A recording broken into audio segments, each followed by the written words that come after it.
We live in a noisy, busy, crowded 3-second world.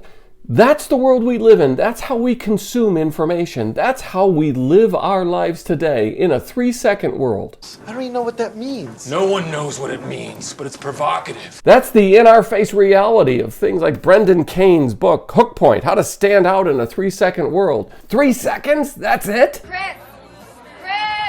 I'll pick you up at noon. Listen, I'm busy! 60 billion messages shared on digital platforms each and every day. Most of us spending up to 11 hours daily consuming different forms of media. 300 feet of content thanks to the infinite scroll. Hundreds of emails to ignore and delete. 300,000 plus status updates every day on Facebook. 100 million photos on Insta every day. 500 hours of content uploaded on YouTube every single minute. And 2 million posts on LinkedIn today, tomorrow, and the day after. How do we compete? How do we find the attention, our audience? How do we find the people who really want what we have to offer in such a crowded, busy, noisy space? But there's one big idea out there that'll help us get noticed in this busy, noisy world. There's one practice to add that'll make it easier to be present, to be part of a busy, noisy world.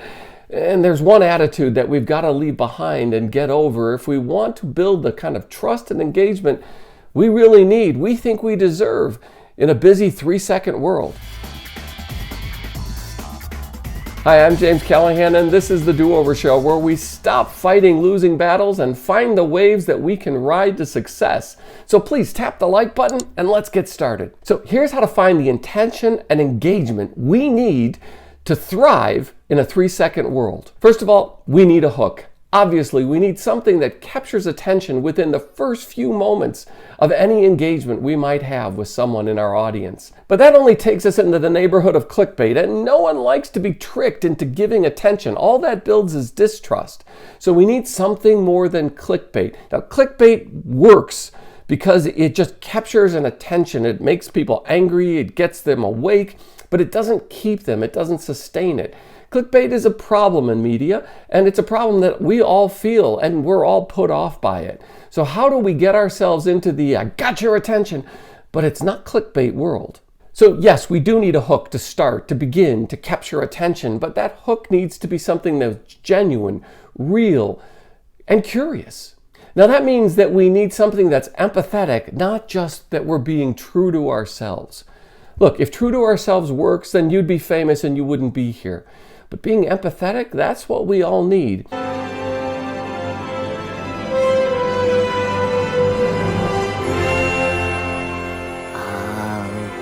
be right here. So instead of burying the lead in some subtle, poetic, concealed narrative that we're going to make people, tease people into staying with to minute 2, 3, 4, or 5 to get what we promised them, now we have to be upfront. I remember the time I was listening to a young world traveler tell her story about traveling in South America. And as she got along in the story, and it was a curious enough story, about 5 minutes in, she said, and they served me guinea pig as a meal to honor me.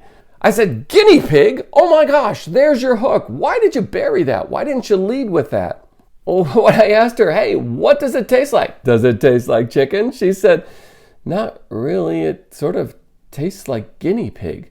Well, what does guinea pig taste like? Now I wanted to know.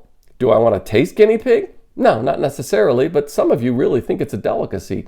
But no, I didn't want to taste it, but I was curious enough to ask. You see, that's kind of the attention grabbing that's got it, and it fit with her story and the places where she were, but it told the human side of the story, not just the history of a place or not just its elevation. She was telling us something more than we could read on Wikipedia. And that's what her value add, it really is that she was there, she did this herself, and she can show us and describe it to us in the real human relationships and the curiosities. But in a 3-second world, you might be wondering, well, what do I say after that first 3 seconds?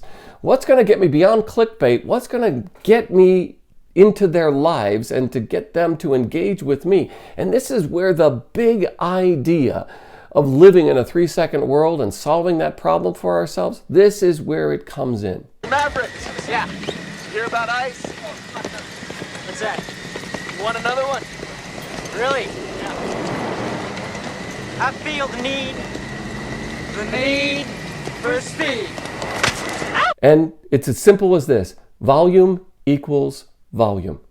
The amount of content we produce, we share, we push out, and the volume of that content will increase the volume, the significance of it, the presence of it. It makes us seem like, hey, they're in my feed, they belong in my feed, they're always in my feed, they're saying things that I think are valuable in my feed.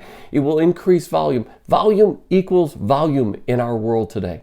This kind of attention-grabbing volume where frequency increases and volume equals attention and engagement, that's the world we live in a 3-second world.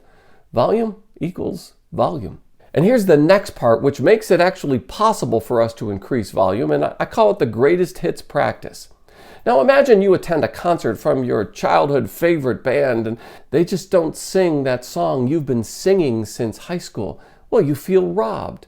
It's the same when we're communicating with our audience. If we constantly give them new material and we make their brains burn calories to figure out, who is this again? What are they talking about? Why are they in my feed?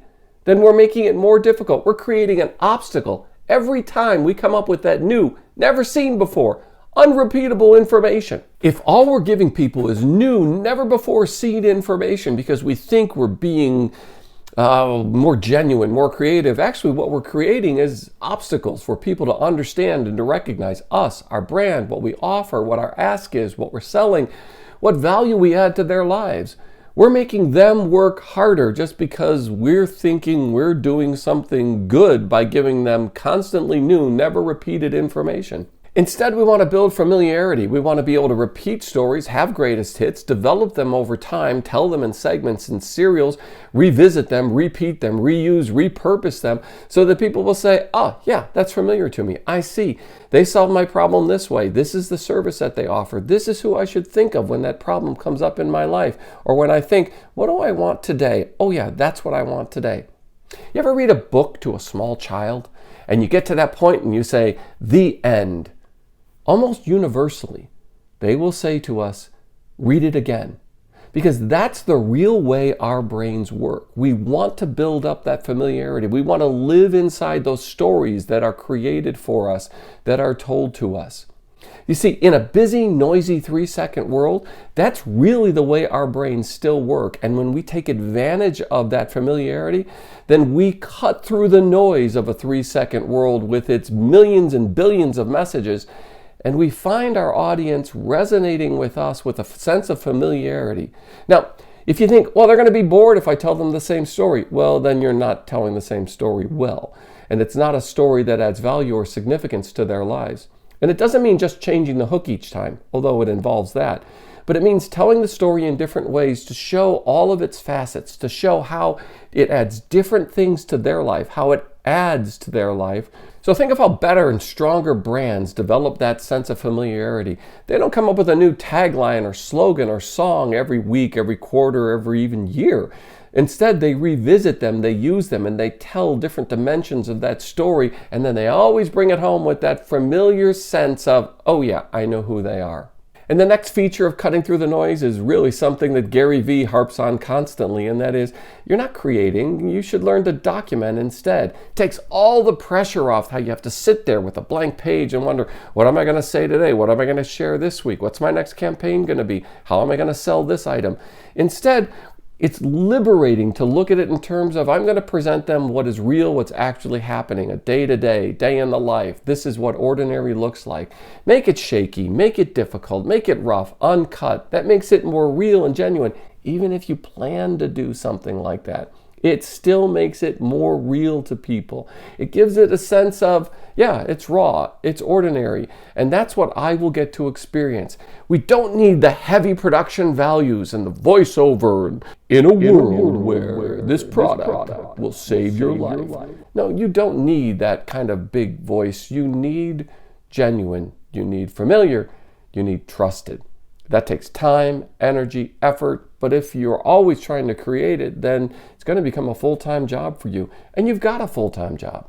No, what you're looking for is a way of using what you do have in your full-time life and your job to make it part of presenting yourself and finding your best audience. Who ordered this pig? Who ordered this pig? Hey! Did you get some pig yet? No.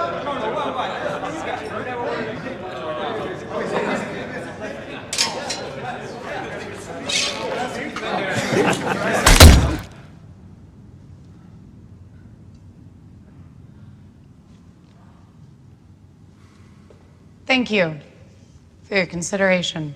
Hey, and that one big problem that can short circuit everything we're trying to do to get attention, to increase volume and engagement, trust in the 3-second world, can be that passive aggressive attitude where you say, I can't compete.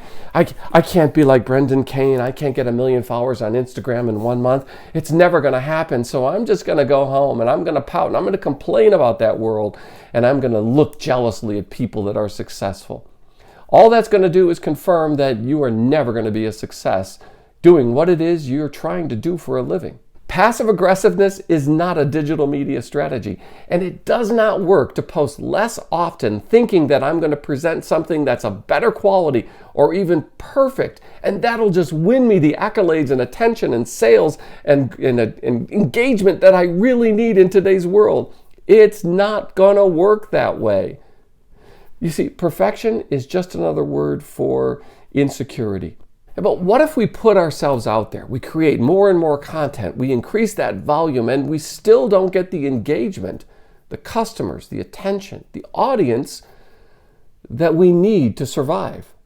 That's really possible. It's really possible that what we're doing and what we're providing and how we're providing it is not finding an audience because there is not an audience out there. There is a market analysis that's part of this. And you may have the greatest idea since sliced bread, but if people aren't looking for the greatest thing since sliced bread, then you're going to be poor and living in mom's basement. But if there is a market for what you offer that's out there, it's on us. It's for you to go to the place where that market lives and exists and how they consume. So if you're marketing life insurance on TikTok to 17-year-olds, then it's likely that you're not going to succeed. But if you're trying to reach that life insurance market or help supplement insurance market on TikTok because your audience is 70-year-olds, and you say, oh, Facebook is so yesterday, Facebook is where they are. So we have to go to where our audience is to find them. And that means putting ourselves out there and seeing what works, seeing what gets engagement. Not just curiosity, but genuine engagement, the kind of uptake that we need to be successful. We need to find them, our audience, by making ourselves a more important part of the world and where they consume information, where what they use to build ideas of who they are and who they want to be and what they want to add to their life. And it's on us to make sure that we are there where they are, because they're not coming to us. We've got to go to them. And this is how to turn up the volume in order to get the kind of attention you really need. Hey, and thanks for being part of the Do-Over Show. I appreciate it. Could you please tap the like button, and while you're there, consider subscribing and ringing the notifications bell so you don't miss the next episode.